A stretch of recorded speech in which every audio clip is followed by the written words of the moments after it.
Today on this episode of the Brain Surgeon's Take, we will be discussing the 2024 college football season with ESPN analyst and former NFL quarterback EJ Manuel.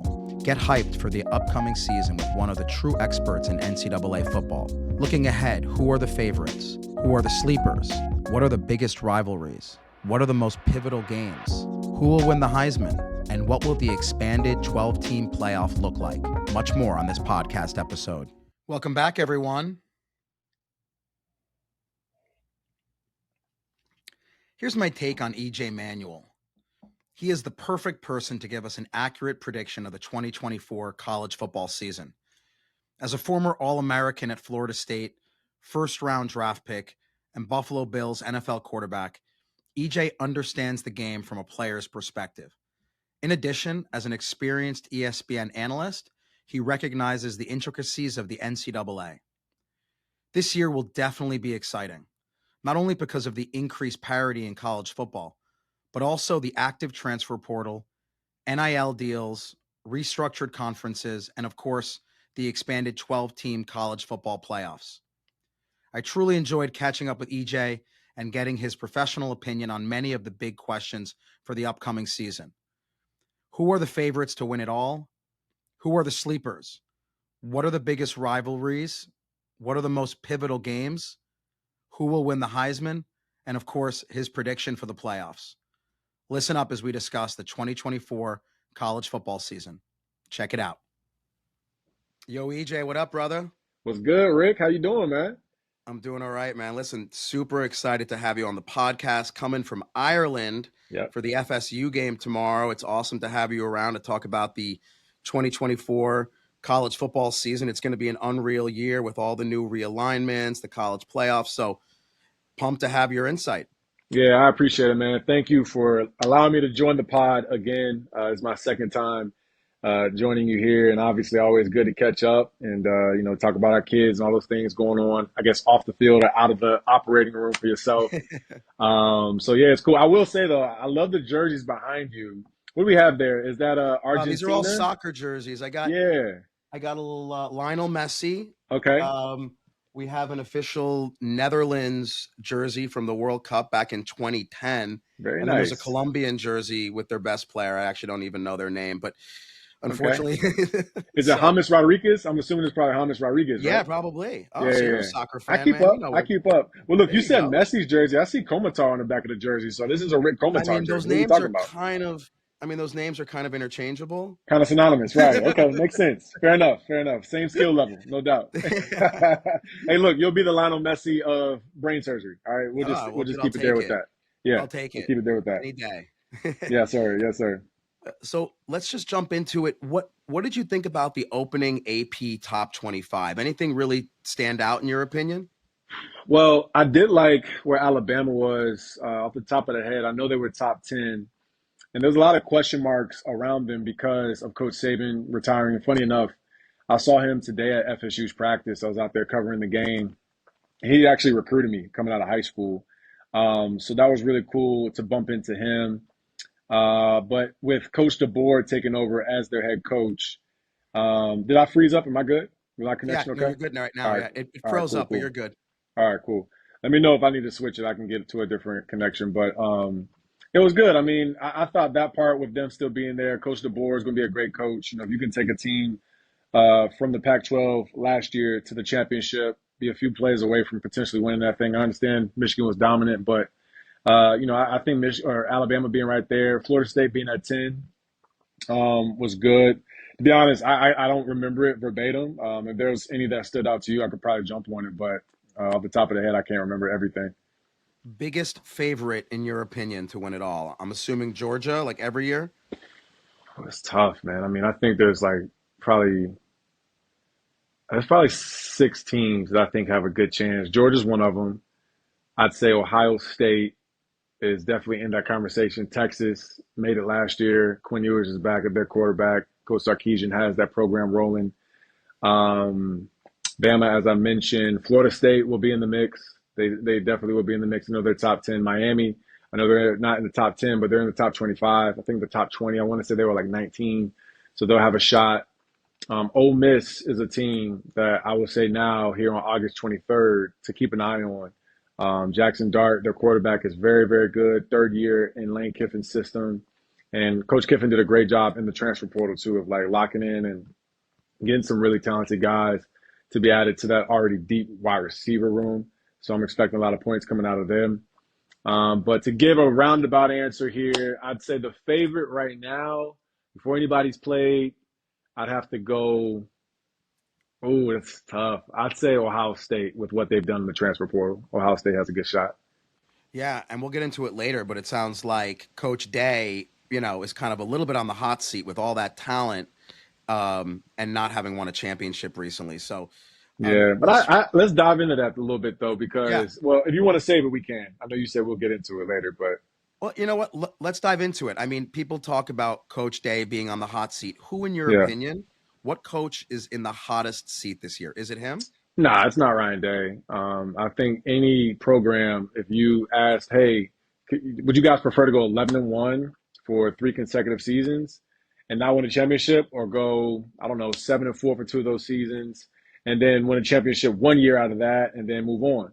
I think most would probably say, of course, yeah, we want to win a championship, but 11-1 is damn good. And I understand the standard at Ohio State is championships or nothing, but also they got to be Michigan, and Coach Day understands that. I don't think his seat's hot at all.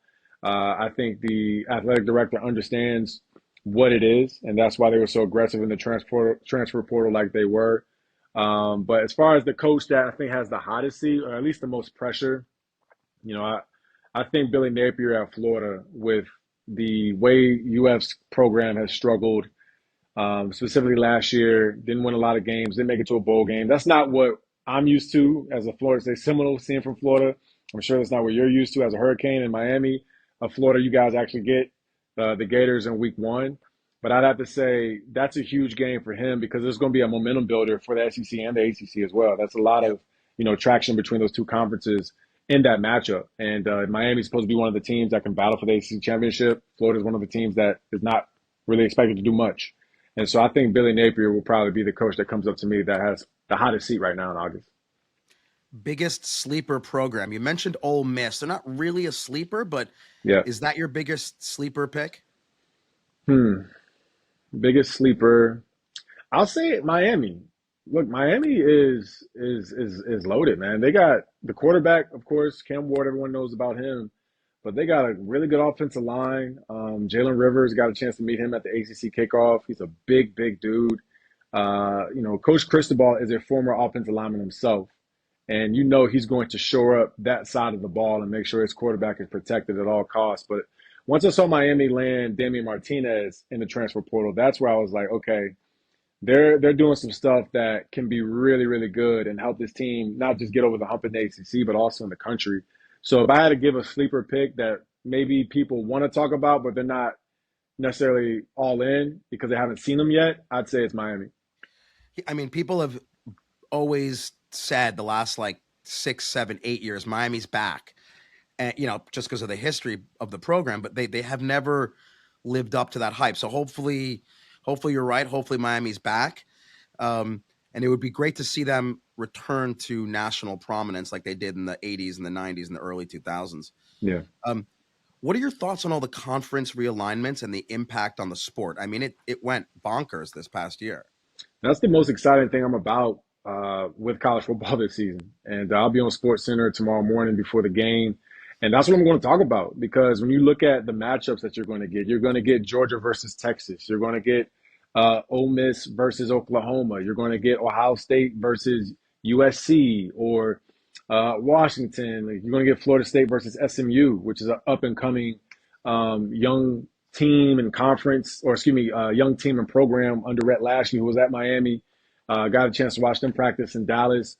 So initially, I think we all were shocked because we're so used to the Pac-12, and that pretty much dissolved beside the two teams that are still left behind in Oregon State, Washington State. But I think it's good for the game. I think you're going to have bigger matchups. You're going to have more meaningful football in November. And this is like a perfect time with that 12-team playoff as well, because now the playoff is expanded and conferences have gotten bigger. So now they're going to have the battle of, okay, does the ACC get 1 or 2 teams in the playoff? Does the SEC get 3 or 4 teams in the playoffs. Same with the Big Ten and so forth. So I think that's going to be captivating as far as storylines for us analysts that work in the TV space and the radio space. But that's probably the most exciting thing that I'm looking forward to see is just the way that how the conference is going to shake out. Along those lines, what team in a new conference makes the loudest debut? Oregon. I haven't mentioned them yet. And Oregon could be, that sleeper pick that does win a chip. But Dylan Gabriel coming over as their quarterback is going to help that offense be just as good as they were last year. I'm not going to say he can be the first round pick like Bo Nix was, but Bo Nix is now a starter for the Denver Broncos. And so knowing that their defense is going to be really good, head coach is Dan Lanning, former defensive coordinator at Georgia. I think Oregon is that team that as they transition to the Big Ten, the way they have speed, the way that some of those teams from the Big Ten will have to travel to them in Eugene. It's a long trip. It's a different part of the country most of these kids haven't been to. So there's some advantages to that. But overall, just the quarterback position being an experienced spot for them. Dylan Gabriel's been good everywhere he's played at, UCF, Oklahoma. So I don't think they're going to skip a beat offensively, and I know the defense is going to be good. So let's stay on the Big Ten. Besides Ohio State and Oregon, who's the biggest threat? I still like Michigan because they have 3 first-round picks potentially on this defense. Will Johnson at corner. I think it's a kid named Kenneth something, and then Mason Graham, might be Kenneth Franklin or something like that. He's a D tackle, and then Mason Graham is potentially like a top 5 pick at the defensive line position, which is a rarity. And I say that because talking to scouts last year, I covered the championship game between Michigan and Washington. They're like, if this kid Mason Graham was draft eligible, he would probably be a top 10 pick this year in 2023. Wow. And so that's quite a compliment, in April of 2024.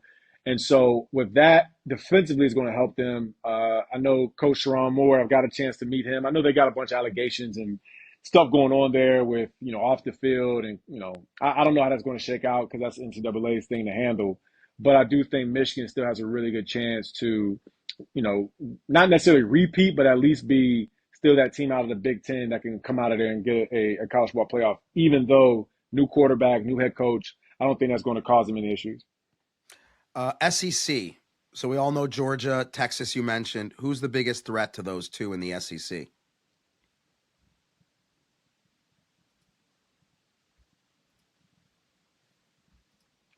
My bad, Rick. I think my connection shorted out. You said all know Georgia what? Yeah, I was saying in the SEC, who's the biggest threat to Georgia and Texas? Man, some hard-hitting questions. Ole Miss, LSU is in that conversation. I like their quarterback. He's been there for a long time in relief of Jaden Daniels. Now is in the league. Alabama still. And look, I keep mentioning Alabama because this kid Jalen Milroe has some juice. I feel like he's going to get better than last year because he was still somewhat in a quarterback battle. And as a former quarterback myself, when you are in a battle before that season versus when you're the QB1 the entire offseason into that season, it's different because the leadership factor, because of the way that the offense is built and catered around what you do best. The communication that you can have to the play caller is also more advanced. You just have more experience. So I think those 3 teams, I'll throw in Tennessee as well. The SEC is always good. Like it's going to be competitive. I think Oklahoma's still in that mix. So if you look at Georgia's schedule, it's tough. If you look at Florida's schedule, it's tough. I think if you look at Mississippi State's schedule, we talked about them on radio yesterday. Like they got probably the hardest schedule next to Florida in the SEC. So it'll be competitive, but I think Georgia will probably get into the playoff with potentially 1 or 2 losses, which says a lot about them in that conference. Yeah, I mean the SEC, it's hard to match that level of football. It's been that way for so long, and just the best players. It's a crazy competitive conference. What about the Big 12? I mean, there's so much parity in the Big 12. Who's your pick to win that? Utah, mainly because of Cam Rising. Coach Whittingham's been there for a long time. 20-plus years. I can remember watching them beat Alabama in the Sugar Bowl a long time ago. I was like in high school still. And so you get a 6-year senior in Cam Rising coming back. He missed last year because of an ACL injury. They also get Brant Keithy back at tight end. They always have a veteran defensive line, offensive line. That's just what they do. Like they have a factory when you're talking about beef up front. So amongst them, I'd say Colorado will be in the mix. I don't know how far they'll go because I haven't seen their O-line, and that was their issue last year. But they got an all-star quarterback in Shadur Sanders, Travis Hunter.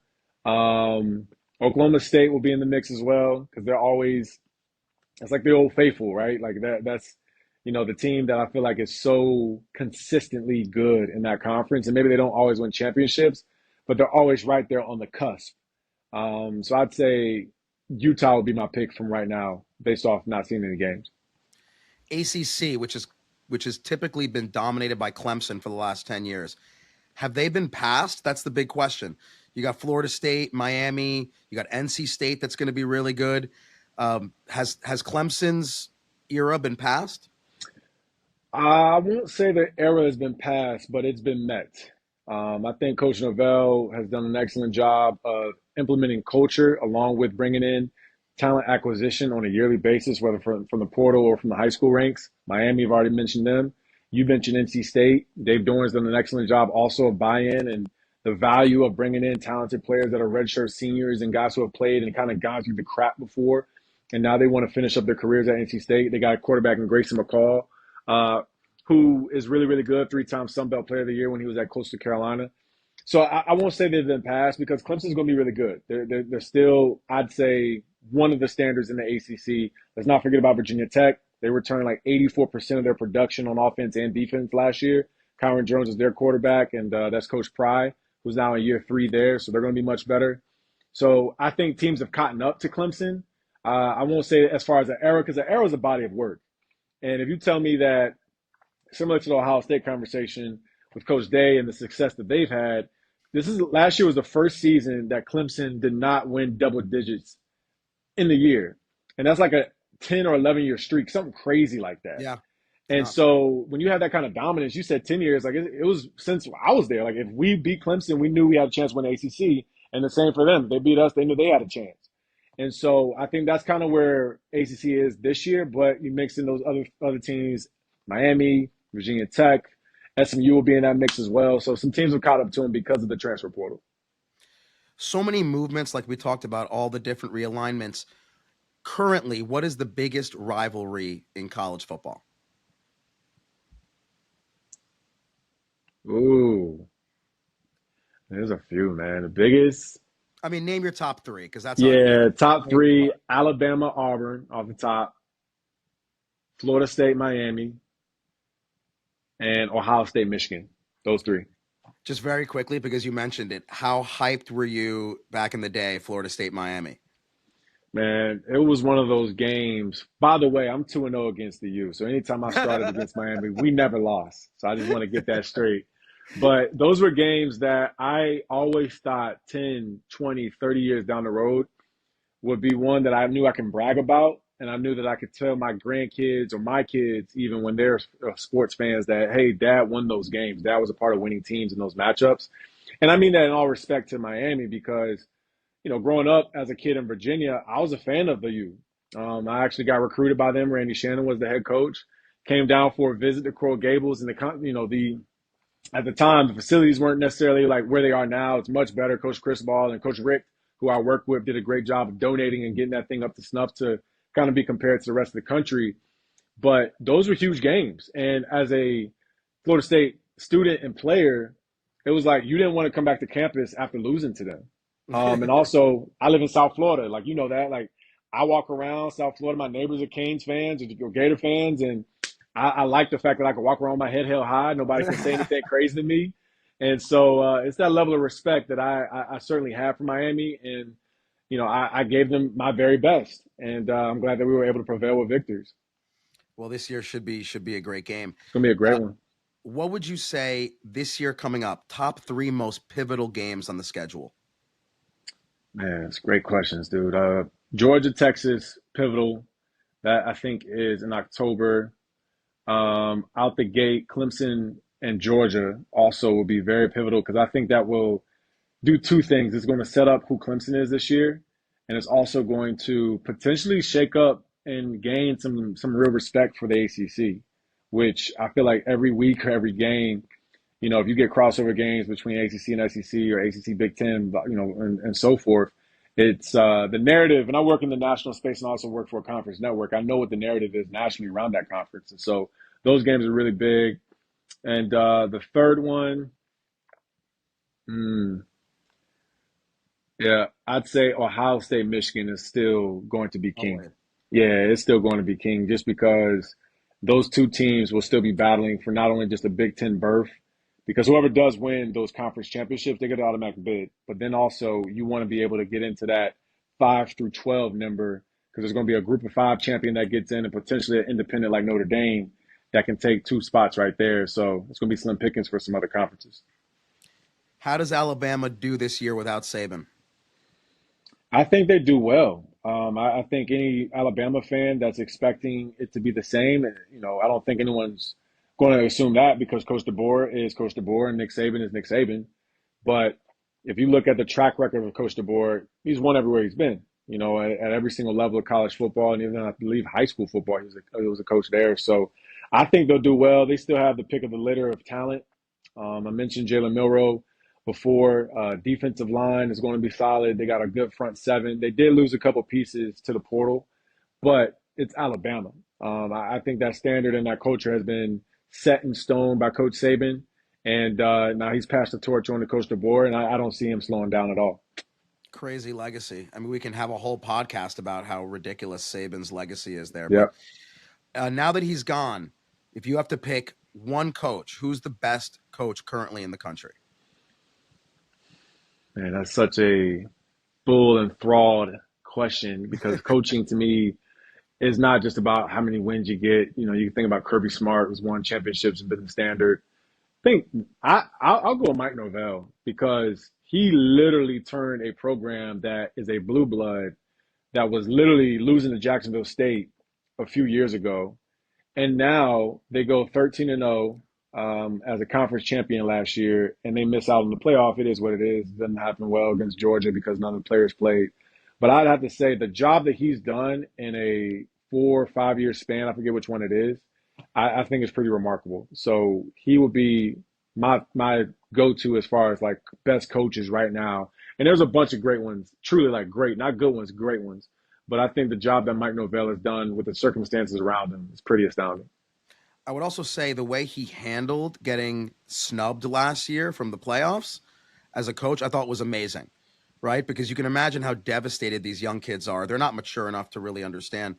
And he was an amazing leader when they got snubbed to make sure that his kids understood, like, it does not ruin the year they had. I thought that was a real sign of what an amazing coach he is. Yeah, because that's leadership. And in those moments of, true, just like a bit of hypocrisy, truthfully, Rick. I mean, I went on First Take and talked about it, and it kind of went against everything you're taught in Little League, where if you win all your games, guys, you can go to a championship. Well, we won all our games, and we didn't go because our quarterback was hurt. And I think that's just, it's not right. And so it's in the rear view, and it's something that Coach Norvell has made sure his team understands and they're moving forward. But to stand in the gap for his team, to also get bludgeoned 63-3 and walk off that field with his head high. I'll never forget it. I was at the game. I was at the Orange Bowl. We covered it. And I was watching him closely to see how he was going to respond. And that's something Coach Norvell always talks about, the response.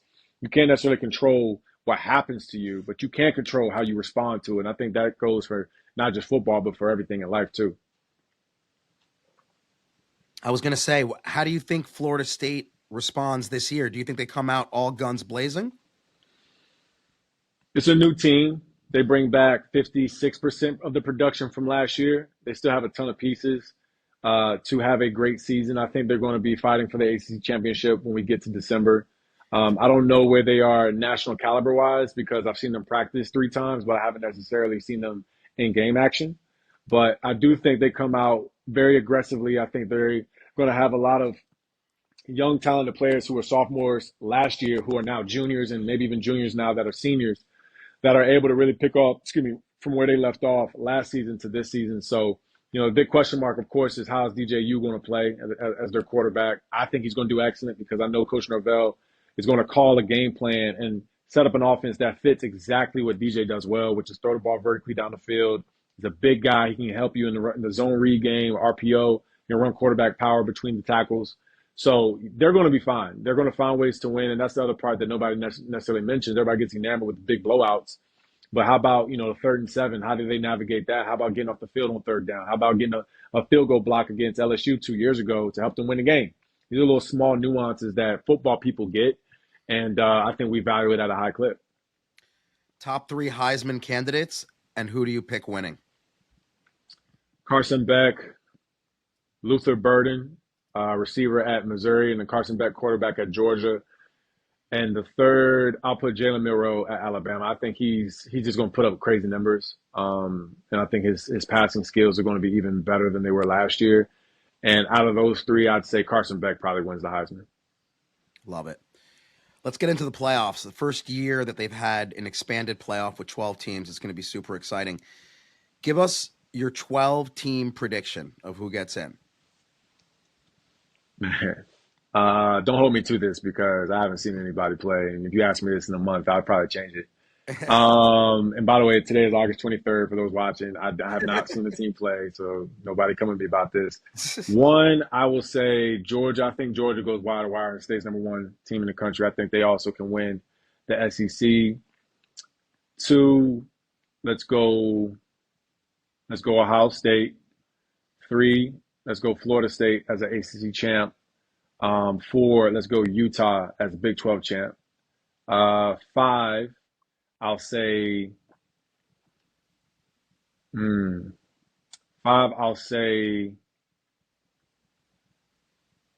Ooh, man, five is tough.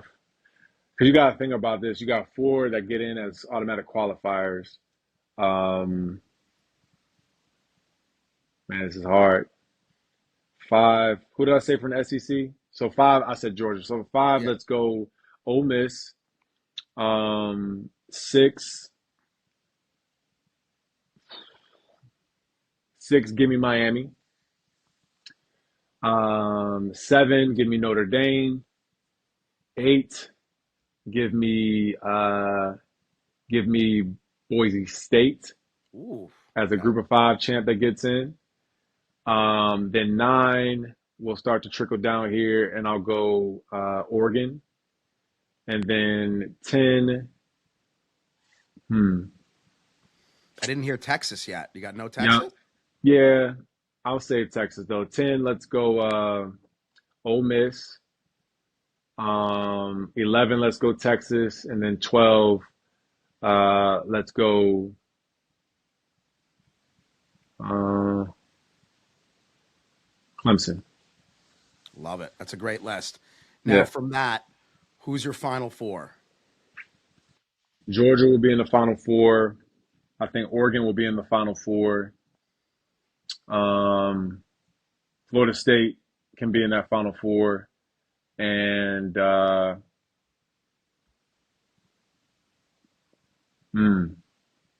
Georgia, Ohio State, Florida State, and Texas be in that Final Four. What is the championship matchup? I'll go Georgia and Texas in a rematch. Ooh. Yeah, Georgia and Texas in a rematch. That would be amazing. Who takes home the Natty? I got Georgia. I think Georgia go wide to wire. Like I said, Carson Beck potentially wins the Heisman. This guy completed 74% of his passes last year and threw for like 3,900 yards. So, I mean, in his first year as a starter. So you can imagine second year, you know what I mean? It's just going to continue to get better and continue to grow. So I'd have to say Georgia probably takes home the chip this year. And they're going to be off of blood too. They lose to Alabama really by, a score. And so that removed them from the playoff as well. So I think they're going to be off of blood against everybody. Oh, they have to be. I mean, I think Georgia was the best team last year, and they should have won the national championship, except for that one loss to Alabama by, I think it was 3 points. Yep. They lost by a field goal, which is crazy. So yeah, I think just like Florida State, they come out and they're just going to annihilate some people. But I'm going to hold you to that. Okay, that's once you put it out there, I know. We're gonna put it out there. We're going to readdress it in December, and we'll see how close you were. All right, sounds good. Sounds good. Listen, EJ, I know you're super busy. You're in Ireland. Good luck with the game tomorrow. Thank you so much for your time. It's going to be an amazing year.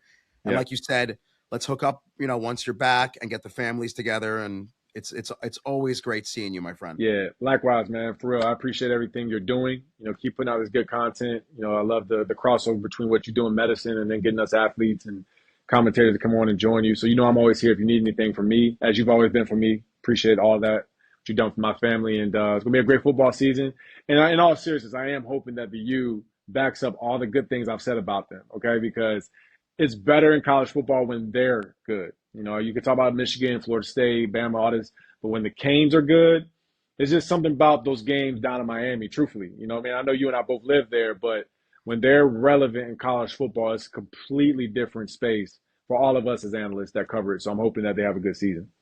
Yeah, I mean, plus it makes all the trash talking better between me, you, and Myron. It's really, Absolutely. I mean, it's That's really what we hard. I need. can't. I mean, I text you guys, and I'm like, it's going to be a good Not game, much you can say, and then Rick. we I lose by know. 50.